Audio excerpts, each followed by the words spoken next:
रही है कशिश मीडिया। कशिश मीडिया ने किया शान-ए उत्तर प्रदेश का आयोजन।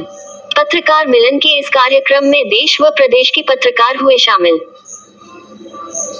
कशिश मीडिया के स्थापना दिवस के अवसर पर आयोजित शान-ए उत्तर प्रदेश का आयोजन यूपी प्रेस क्लब हजरतगंज में बड़े ही धूमधाम से मनाया गया। पत्रकारों को समर्पित इस कार्यक्रम में देश व प्रदेश के आए वरिष्ठ पत्रकार शामिल हुए तथा उन्होंने पत्रकारों की समस्या और सुरक्षा पर अपने अपने विचार व्यक्त किए। मुख्य अतिथि अशोक कुमार नवरत्न ने अपने संबोधन में कहा, हमारे देश में पत्रकारों का उत्पीड़न बर्दाश्त नहीं किया जाएगा। केंद्र व राज्य सरकार पत्रकारों की समस्या और सुरक्षा के लिए शीघ्र ही एक कमेटी गठित करे। कार्यक्रम में आए कवियों और शायरों ने अपने कलाम पेश कर समा बांधे रखा। साथ ही सांस्कृतिक, साहित्यिक, सामाजिक, चिकित्सा, शिक्षा, उर्दू व पत्रकारिता के क्षेत्र में महत्वपूर्ण योगदान देने वालों को शान-ए उत्तर प्रदेश सम्मान से नवाजा गया। कार्यक्रम का संचालन गुलाम मुर्तुज रहमानी ने किया। अतिथियों का स्वागत मोहम्मद जिया सिद्दीकी ने किया। इस अवसर पर देश व प्रदेश आए विभिन्न जिलों से वरिष्ठ पत्रकार उपस्थित रहे, जिन्होंने कार्यक्रम का पूरा लुत्फ उठाया। देखिए कशिश मीडिया की विशेष रिपोर्ट। बड़े रहना भी कितना मुश्किल है, बड़े होकर बड़े रहना भी। दोस्तों, आज कशिश मीडिया परिवार के लोगों का मैं खैरमकदम और इस्तकबाल करता हूं, और इसलिए करता हूं कि आज जिया सिद्दीकी साहब ने तमाम नया रत्नों को ढूंढकर आज लखनऊ की सरजमी पर इकट्ठा किया है। मैं इसके लिए आप सब की तरफ से मुबारकबाद देता हूं, और कोशिश हमारी है कि जिया भाई हम लोग के दुआओं से और भी बुलंदियों को छू लें और भी आगे बढ़ें। इनकी कशिश निरंतर जारी रहे, बढ़ती रहे, और हम लोग इनके बैनर के नीचे इकट्ठा होकर एक छायादार पेड़ के नीचे हम लोग छाते भी रहें, इस कोशिश से। और है कि दिल परेशान हुआ मिलने की तमन्ना करके, दिल परेशान हुआ मिलने की तमन्ना करके, आ भी जाओ मेरे घर कोई बहाना करके, आ भी जाओ मेरे घर कोई बहाना करके। तो आज ये जो जिया सिद्दीकी साहब ने जो बहाना ढूंढा है, ये नायाब है, अनोखा है। और हम लोग उत्तर प्रदेश की राजधानी लखनऊ में हम लोग यहाँ पर यूपी प्रेस क्लब में इकट्ठा हुए हैं, और हमें तो इस बात की खुशी है कि हम लोग को दुआ देने के लिए, आशीर्वाद देने के लिए हमारे बहुत से सीनियर रिपोर्टर आए हैं। हम उनका खैरमकदम और इस्तकबाल करते हैं। और आज पत्रकारिता का जो मौजू है, समस्या और सुरक्षा, मैं बता दूं कि पहले जब अखबार लिखता था कोई घटनाएं, लेकिन मैं आपको बता दूं कि जितने भी पत्रकार हैं, हर जिले में प्रेस क्लब है, उस प्रेस क्लब में कार्यशाला शुरू हो चुकी है। एक चालाक रिपोर्टर या जो शब्दों का बाजीगर है वो बोलता है और सारे पत्रकार लिखते हैं। तो आप बताइए, सब एक जैसा, सिर्फ हेडिंग और क्रॉसर ये बदला मिलेगा, बाकी सारे जो मजमून है एक आपको मिलेंगे। तो इस पे भी तो गिरावट आ गई है। आप लिखना नहीं चाहते, आप यहाँ तक नहीं मालूम कि आप नेशनल मीडिया के हैं कि अंतर्राष्ट्रीय। वो कहते हैं हम नेशनल मीडिया के हैं। नेशनल एक नया शब्द है सर। तो कहने का मतलब यह है कि आज हम इसलिए असुरक्षित हुए हैं कि हम काम करना बंद कर दिए हैं।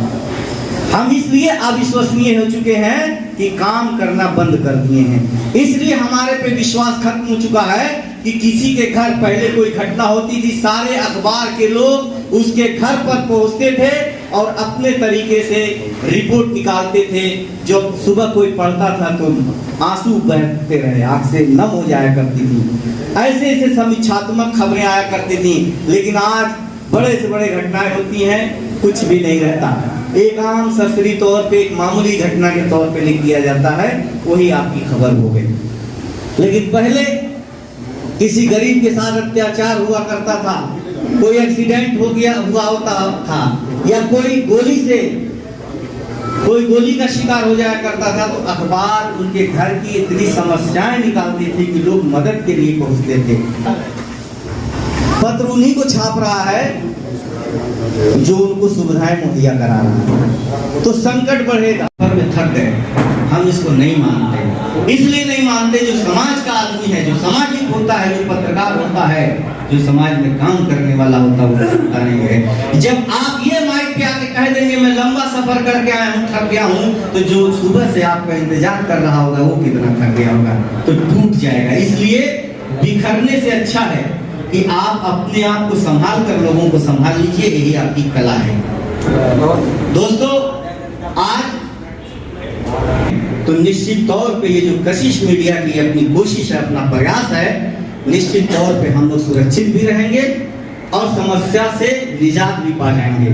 तो हम थक गए, हम इसको नहीं मानते। इसलिए नहीं मानते, जो समाज का आदमी है, जो सामाजिक होता है, जो पत्रकार होता है, जो समाज में काम करने वाला होता है, वो थकता नहीं है। जब आप ये माइक पे आके कह देंगे मैं लंबा सफर करके आया हूँ, थक गया हूँ, तो जो सुबह से आपका इंतजार कर रहा होगा वो कितना थक गया होगा, तो टूट जाएगा। इसलिए बिखरने से अच्छा है कि आप अपने आप को संभाल कर लोगों को संभाल लीजिए, यही आपकी कला है।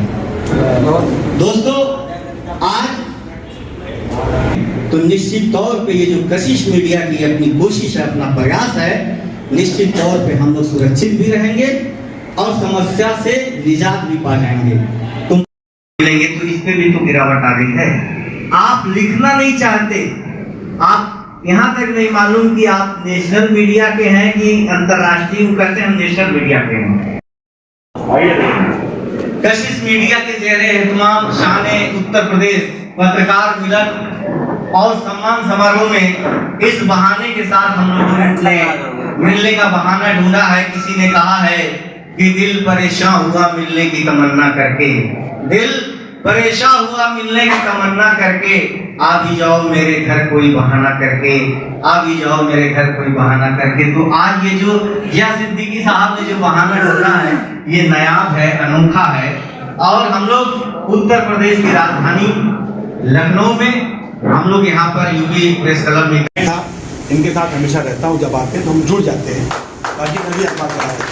इसके लिए ये बधाई के पात्र हैं और मैं दिल से दुआ करता हूँ आने वाले वक्त में कशिश मीडिया बहुत तरक्की करे और अच्छा करे। सपोर्ट और इनका जो योगदान होता है, बड़ा पत्रकार या बड़ा संगठन नहीं कर सकता। अब हम लोग आते हैं अपने मुद्दे पे, जो हमको टॉपिक दिया गया है कि हम लोग कैसे करें। सबसे पहले हमारे आंगन में जो भाई लोग, हमारे एक घर में जो लोग होते हैं, 4 भाई, उनकी लड़ाई खत्म करना है। अब हम नाम नहीं लेंगे, हमारे भाई लोग यहाँ पे अपने आंगन बना के बैठे हुए हैं, वो अपना फायदा ठीक से लेते हैं। मैं नाम नहीं लूंगा, वो अपना फायदा बहुत ठीक से लेते हैं, आप कल्पना भी नहीं कर सकते, और हम आपको बताना चाहते हैं। लेकिन हम भी उनके छोटे भाई हैं, हम लोग बहुत ऐसे लोग हैं, उनके छोटे भाई हैं, हम भी आपके साए में चलना चाहते हैं। क्यों कला बांटने वाले हो, आप मरने वाले हो, इस बात को नोट कर लेना। 80 साल से ऊपर नहीं जाओगे, और जाओगे ब्रेन हेमरेज होगा, घुटना खराब हो जाएगा, बोल भी नहीं पाओगे, 2 आदमी पकड़ के लाएंगे और फिर यहाँ फोटो लग जाएंगे। ये फोटो यही लगी, परेशान ना हो गया। तो कुछ अच्छा काम करके गई भाई, हम लोग भी अपने बच्चे पाल रहे हैं, हमारे लोग सब अच्छे हैं, मैं गलत नहीं बोल रहा हूँ। लेकिन सच्चाई ये है कि हम लोगों को अपनी लड़ाई को पहले खत्म करना पड़ेगा, नहीं तरक्की या सच्चाई के आगे नहीं जाएंगे। कार्यशैली बहुत जरूरी है, ये मैं मानता हूँ। और वजह क्या हो गई, अब नया यूट्यूब वाले लोगों में, इन्होंने कोई ट्रेनिंग नहीं ली, इन्होंने कभी काम नहीं किया, अपना मोबाइल आकर के उन्होंने काम करना शुरू कर दिया। वो भी पत्रकार है हमारे, वो भी भाई, हम उनकी बुराई नहीं करेंगे और न करना चाहिए। दूसरी बात यह है कि हम लोगों को बैठ करके मंथन करके हम लोग आपस में ज्वाइन होना चाहिए। किसी तरह आपका संस्था ठीक है, जब पत्रकारों की बात हो सारे बैनर लगे होंगे, ये हमारी संस्था है, हम लोग ये लड़ाई छोड़ दीजिए। हमने उनका पैर नहीं छुआ, इस बात की बात नहीं है। हम उनके ग्रुप में, भाई साहब तुम बताओ, मानता की फाइलें लगती है, अगर मालूम हो जाए कि ये उस ग्रुप में बैठता है, यकीन कीजिए मना कर दिया जाता है। मैं कसम खा के जिस जगह से ये खा लूँ, ये गलत है नहीं। 10-10 साल लोगों को मानता नहीं होती, और ऐसे लोगों ने कि लखनऊ के आसपास के गांव के लोगों को मानता है, कम से कम 200 लोगों को ऐसे मानता है। उसकी बात, इसकी बात भी छोड़ दीजिए। अब हमको प्रशासन से अगर मैं लिखता भी हूँ तो प्रशासन अगर फोन कर दी रात में, भाई वो पत्रकार, अरे यार वो वहाँ का ऐसा आपको नाम पूछ रहा था, क्या बात कर रहे हो? हाँ तो आपने छापा को लिखा है आपने, अरे उसकी फट के हाथ में आती, रात उसका टुकड़ा नहीं पत्रकार। आज स्थिति ये बनी हुई, कैसे करेंगे आप? आपका ना कोर्ट साथ कर रहा है, फतेहपुर में करीबन 30 पत्रकार बंद हुए थे, जब आपने देखा होगा, गंगा में खड़े थे, याद है आपको? कोई छुड़ाने वाला नहीं था हमको, और जबकि हक की लड़ाई लड़ते हैं।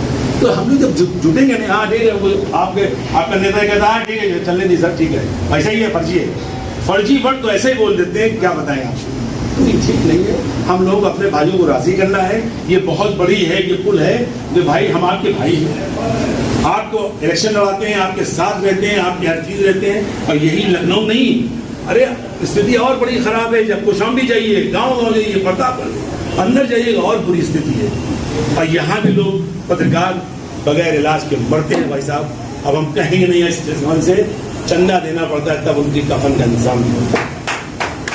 बोलिए कि सही नाम बदे करना है कि सरकार से कि अगर हम किसी की मैयत होती है तो वहाँ से सरकार पूरा इंतजाम करे या हमारी संस्था इंतजाम करे और उनको दवा इलाज हो, ताकि हम लोग थोड़ा सुकून सबको मिलता है, बाहरी पब्लिक को मिलता है। पत्रकार हम लोग बीमारी है क्या पत्रकारिता की, नहीं तो हम पान की गोमती लगाते तब भी हम ठीक ठाक रहते। इसीलिए आधा पत्रकार दूसरा काम धीरे धीरे शुरू कर दिया उसने, अब पता लगा लीजिएगा, एक कोई पत्रकार होगा तो आधे पत्रकार दूसरा काम अपने साइड से कर रहे हैं। उनके बच्चे हैं, उनको पढ़ाना लिखाना है, तब तक कैसे करेंगे। संस्था उसाने की संस्था आज ये कहती है कितना ऐड ला रहे हो, 1 लाख लाते हो हम 50 देंगे तुमको, कहाँ से ऐड लाएंगे बताइए आप, तब आपको नौकरी मिलेगी। आप कितना फंड दे रहे हो हमको, छीन लीजिए, आराम से बड़े बड़े अफवाह मिल जाएंगे आपको। उनसे बोलिए कि मैं आपको 2 लाख मिल रहा था, मैं आपको 5 लाख दे रहा हूँ।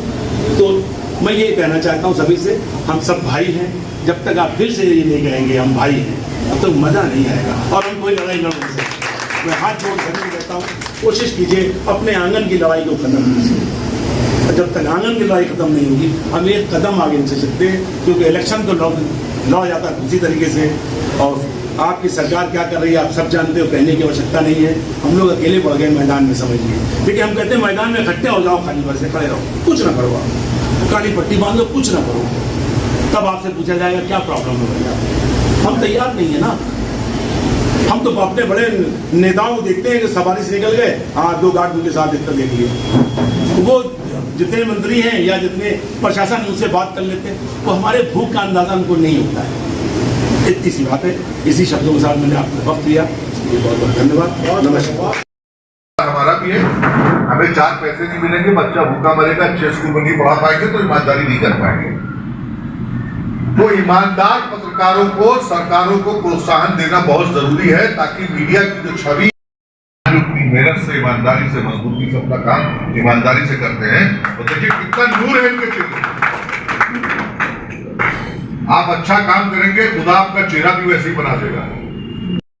कितना रिस्क में अपनी जान को डालकर वो पत्रकारिता करते थे, और वो सच को निकालने का काम करते थे और सच को रखने का काम करते थे। आज फर्क ये आया है कि दिन भर जो अपराध होते हैं, हम 2 दिन पहले पूरे मीडिया को इन्विटेशन भेजते हैं कि आइए हम तमाम ज्वलनशील विषयों पे डिस्कशन करने जा रहे हैं, चर्चा करने जा रहे हैं, जिसमें उस पर शाम को बाकायदा सरकार की तरफ से ब्रीफिंग आती है कि आज इस लाइन पे आपको चर्चा करानी है और ये निचोड़ निकालना है। मैं तमाम डिबेट्स में जाता हूँ टीवी पे, और सालों से जा रहा हूँ। आप यकीन नहीं मानेंगे कि अब इतना स्तर गिर गया है डिबेट्स का, इतना स्तर गिर गया है कि लोग माँ बहनों की गालियां बनने लगे और शराब पीकर डिबेट पे बैठने लगे।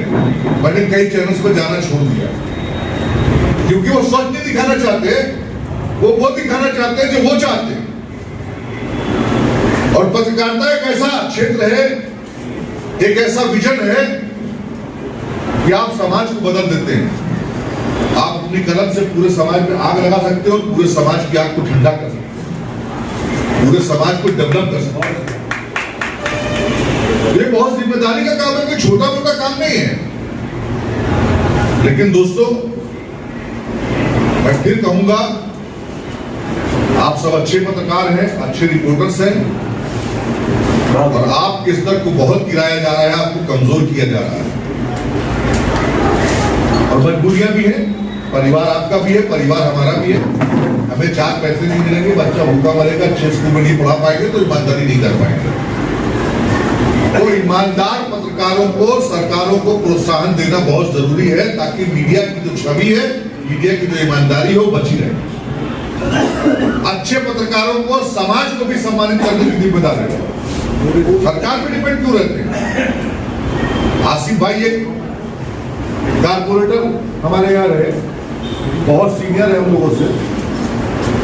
अब ये कारपोरेटर नहीं है, लेकिन आज भी इनको हर शख्स कारपोरेटर साहब के नाम से जानता है। आज भी उनकी मेहनत से, ईमानदारी से, मजबूती से अपना काम ईमानदारी से करते हैं। तो देखिए कितना नूर है इनके चेहरे में।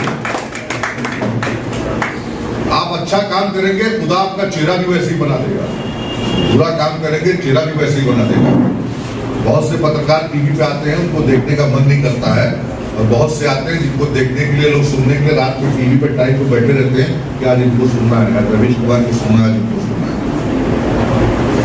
तो मैं समाज के लोगों से और सरकार से डिमांड करता हूं कि हमारे पत्रकार भाइयों की पोजीशन बहुत खराब है, हालात बहुत खराब है। आपको उनको इतना सपोर्ट देना चाहिए ताकि जो लोकतंत्र का सबसे मजबूत स्तंभ है ये टिका रहे, लोकतंत्र बचा रहे और ये समाज बचा रहे। क्योंकि अगर ये तंत्र बिखर जाएगा, ये खंभा टूट जाएगा, तो एक अच्छे समाज की, एक अच्छे लोकतंत्र की कल्पना करना झूठ और बेईमानी। दोस्तों, प्रोग्राम आपका है, समय मैंने आपका ले लिया है, कृपाकर में आ गया। आसिफ भाई मेरे बड़े भाई हैं, दोस्त हैं, हमारे साथ दोस्त हैं, और ये जहां भी बुलाते हैं मैं पहुंच जाता हूँ। तो ये रिया साहब वाकई में अकेले चले और आज इनके साथ जो है हजारों लोग साथ में जुड़े हुए हैं, तो इनका इखलास, इनकी मोहब्बत का प्यार जो आज़ादी का अखबार से नेशनल हेराल्ड नौजवान कौमी आवाज़ 25 साल मैंने सर्विस की थी फैसलाबाद में। हमारे बिल्कुल वो बहू शिवराम पाटिल की शक्ल मिलती है आपकी। मैं समझता आज शिवराम पाटिल की वजह में नौजवान के पहले हो आप बिल्कुल टूक आपकी आती है, थोड़ा सा सेहत में हुआ है, बाकी आप वही शिवराम पाटिल। तो नेशनल अखबार जो है सन 1933 में शुरुआत हुई है। इसी फैसलाबाद पेट्रोल पंप के सामने आज की मीटिंग पड़ी हुई है। 20 साल मैंने सर्विस की थी फैसलाबाद में। हमारे बिल्कुल वो बहू शिवराम पाटिल की शक्ल मिलती है आपकी। मैं समझता आज शिवराम पाटिल की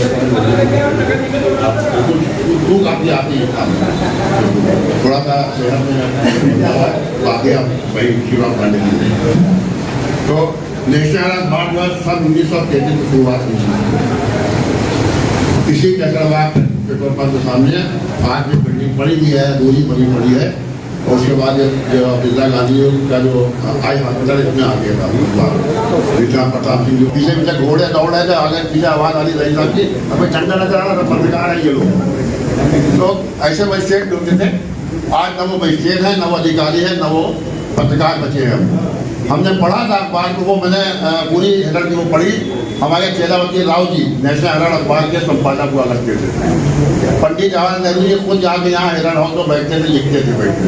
जब वो पीएम हुए पंडित जी, पीएम होने के बाद लखनऊ आए वो, तो चेलावती राव जी अपने कमरे में बैठे हुए लिखते रहे, वो चले गए प्रधानमंत्री हम आए। आज का दौर अगर होता तो अखबार संपादक समय से बंद हो गया होता वो। ये ऐसे हमारे प्रधानमंत्री थे। जवाहरलाल नेहरू जी खुद गए अंदर, ठीक उठाई, उनका माइक कमी था तो उन्होंने देखा आइए अंदर। और एक पैर उनका खराब था, वो पैर बेंच पे रख के लिखते थे, लिखते बैठे लिखते थे। और वो पंडित जवाहरलाल बैठे, पैर उनके मुँह का सामने। और उनके बारे में उसको लिखा कि वो जब ऑफिस से बाहर निकलते थे तो बाहर बाहर फैसलाबाद की तरफ 20 रिक्शे खड़े होते थे, 20 रिक्शे। एक रिक्शे में वो बैठते थे, बाकी रिक्शे पीछे भी छूट पे जाते थे, घर तक छोड़ने पैसे सबको देते थे। वैसी इतने बड़े संपादक, इतने बड़े अखबार संपादक, और दिल्ली में जब उनकी देहांत हुआ तो उनको कोई पहचानने वाला नहीं हुआ। आज तो पत्रकारिता चल रही है, मैं देख रहा हूँ अखबार को, उसमें मोबाइल पे तो मैं सुबह शाम तक देख रहा हूँ। एक से पत्रकार कोई नाच रहा है, तो कोई गा रहा है, शादी हो जाती है तो डांस करते हैं वहाँ खड़े होकर। अच्छा पत्रकार जो है न वो अपना नाम डालता है, न अपना फोटो डालता है, वो सिर्फ लिखता है। और जो लिख देता है तो अधिकारी दौड़ के अखबार के दस्तक भैया क्या गलती हो गई। पहले ये था अखबार का, हमारे यहाँ एसपी तलवार का हुआ क्राइम रिपोर्टर थे, बहुत जबरदस्त थे वो, कम्युनिस्ट पार्टी के नेता भी थे वो। कभी किसी की चाय नहीं पीने से हमारे भाई की पी लेते चाहे वो किराए में तो बड़े बड़े मतलब व्यक्ति हो चाहे डीएम हो चाहे कोई हो दर्शन नहीं करते और रात में निकलते थे जब चौराहे में उठते थे पुलिस वाले बहुत चंद लोग तो उनके निकालते थे वो साइकिल जाते थे। तो ये है पत्रकार बता आज पत्रकार बनने के तो बता आप किसी को भी अखबार निकाल लिए मैंने भी अखबार इन्होंने पत्रकार साथियों को हर साल में एक बार अपने स्थापना दिवस पर सारे साथियों को एकत्रित करने का प्रयास किया। ये अति सराहनीय है और एक याद भी हम लोगों को 2019 में महाकुंभ मेले में जिया भाई ने एक ऐसा सार्थक प्रयास किया था। लगभग हम लोग सारे लोग वहाँ उपस्थित थे और बराबर जिया भाई का प्रयास करता है कि पत्रकार साथी लोग मिलकर आपस में एक साथ बैठे साल में एक बार। कभी कभी प्रशासन का भी सामना करना पड़ता है, कोई अपराधियों का भी सामना करना पड़ता है, लेकिन दुर्भाग्य तब होता है जब उसी में कुछ पत्रकार साथी कभी सत्य के दलाली करने लगते हैं तो कभी अपराधियों की दलाली करने लगते हैं और निष्पक्ष लिखने वाले पत्रकार साथियों के खिलाफ खड़े हो जाते हैं। शायद हो सकता है कुछ लोगों को मेरी बात अच्छी नहीं लगती हो, लेकिन मैंने अनुभव किया। मेरा भी लगभग 25 साल का है क्षेत्र में, 25 साल से मैं क्षेत्र में काम कर रहा हूँ। और बाद में जब जस्टिस चंद्रमौली ने उनके ऊपर जुल्म ढाले तब फिर वो मुझे समझिए कि तुम सही कहते थे हम गलत थे। उसका नतीजा समस्याएं खुद निपट जाएंगी। आप एक ही नहीं होना चाहते। मैंने अनेकों बार दिल्ली में आंदोलन की रूपरेखाएं बनाई। 100 आदमियों का इंतजाम किया खाने का, 12 लोग रह गए। तो क्या आज समस्याएं ऐसे निपट जाएंगी? लखनऊ में एक बार मैंने 200 लोगों के खाने की व्यवस्था कराई, रहने की व्यवस्था कराई, तो 18 लोग मिले। तो क्या आंदोलन इसी दोस्ती हो गई हमारी। इन्होंने कुंभ में हमारे इंतजाम करवाए रहने खाने सबके 10-12 दिन तक, तो बड़े अच्छा हमारा दोस्ती हो गई। एक महीने से इसकी तैयारी कर रहे हैं। आज ये खाने समस्याएं हमको खुद सॉल्व करनी है। इसके अलावा पत्रकारों को पेंशन, दुर्घटना बीमा और निःशुल्क चिकित्सा की भी बात आगे बढ़ानी चाहिए, इसलिए कि ये जीवन से जुड़ी हुई समस्याएं हैं। हमें अन्य राज्यों की तरह पेंशन मिलना चाहिए। जरूरी चीज भी है, क्योंकि अगर आप उससे रेत या इस तरह की कोई भाषा प्रयोग करते हैं तो मुझे लगता है कि कहीं ना कहीं वो ऐसी एक सूरत बनाता है और पूरी बिरादरी के लिए मुझे लगती है वो सूरत बन जाती है। तो मुझे लगता है कि एक ट्रेनिंग की बिल्कुल जरूरत है। इनसे मैं बिल्कुल सहमत हूँ। हालांकि यहाँ पर काफी लोगों को मैं सुन रहा था, इससे पहले वकील साहब थे, उनको मैंने सुना, काफी अच्छा लगा, बहुत अच्छा उन्होंने चीजें रखी और समस्याओं से भी जानकारी दी कि भाई इस तरह की समस्याएं, और जाहिर है कि ये समस्याएं से पूरी तरह लबरेज है।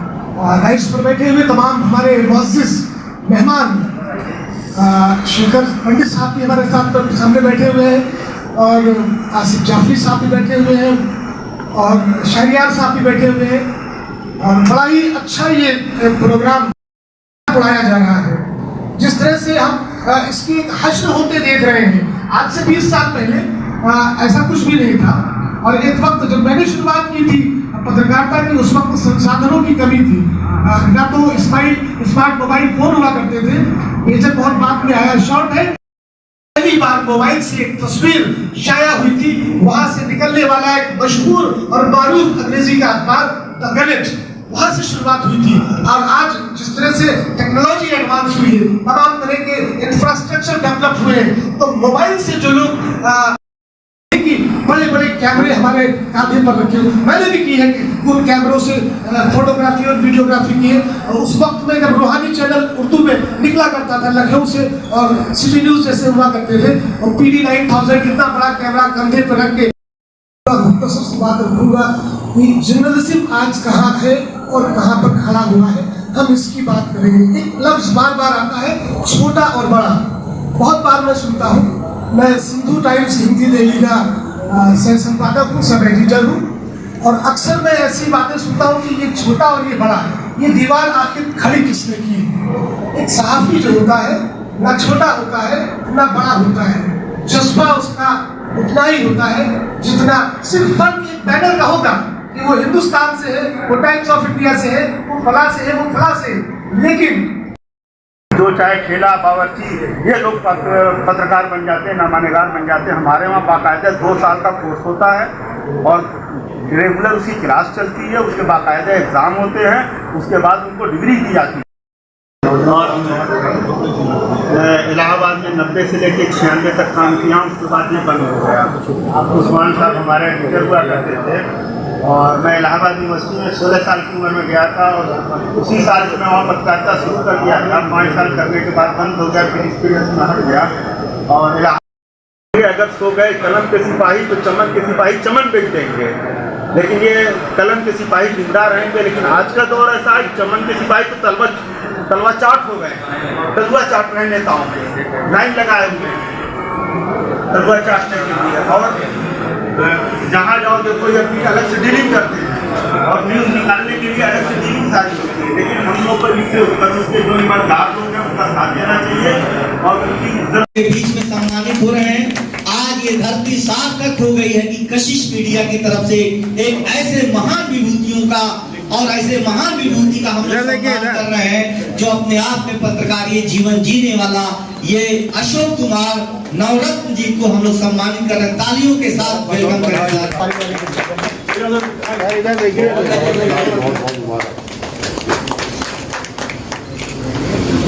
और आप को सम्मानित किया जा रहा है। भैया इधर देखो, भैया इधर। राज एक्सप्रेस के आप यूपी हेड भी हैं, अलग से मुबारकबाद कुंदन भाई श्रीवास्तव जी को। अब सबको इस बात का याद दिलाएगा कि हम लोग एक दूसरे से मिले थे और भाई शेखर पंडित जी तैयार रहेंगे। बहुत अच्छा पल, सुनहरा पल।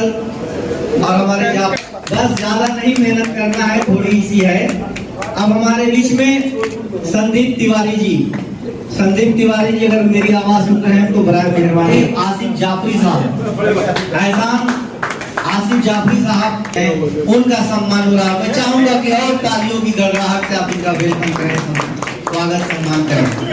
अब इसके बाद हैं कि आपके छांव में अब बहुत पुराने पेड़ हैं।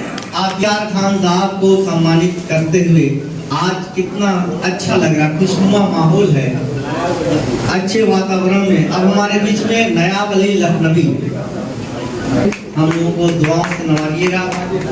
इसके बाद देवेंद्र सिंह साहब हैं हमारे बीच में। देवेंद्र सिंह साहब जी। अब इसके बाद देवेंद्र सिंह साहब,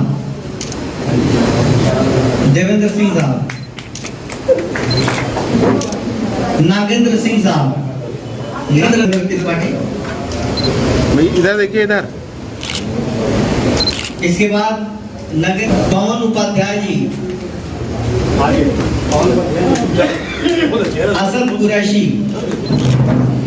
इधर आ जाइए भैया, आप कहीं रहिए, वो कांटे लग जाएंगे।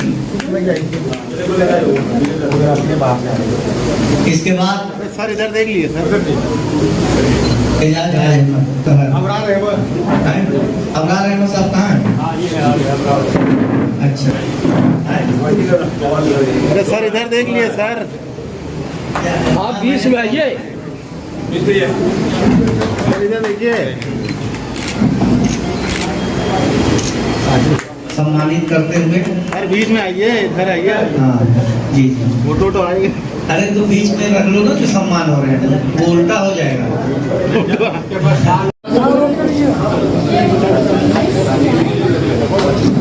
अरे सर अरे आप साहब आए हुए हैं क्या? अच्छा आप अरे जोशी जी, जिया भाई आपको आइए सामने। अरे ठीक है, अभी हमारे जिया भाई 2 शब्द कहेंगे। अरे वो किस सब कहाँ है?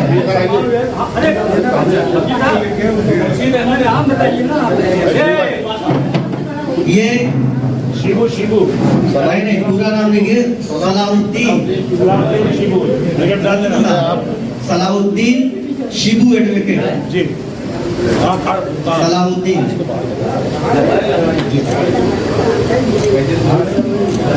बड़े भैया संतोष कुमार, मोहम्मद अख्तर, सलमान अहमद, सबको इकट्ठे दे दीजिए। आज हमारे जिया भाई दिखाइएगा जब ग्रुपिंग होगी, क्या नाम है भाई? अभी कोई आप लोग जाएंगे नहीं, जो ग्रुपिंग फोटो होगी वही अखबार को जाएगा। यूपी प्रेस क्लब के जो देख रेख करने वाले साथी हैं, मैं उनसे गुजारिश, हाँ ठीक है, शहरियार साहब अब आएंगे, शकील सिद्दीकी साहब। क्या करें यार।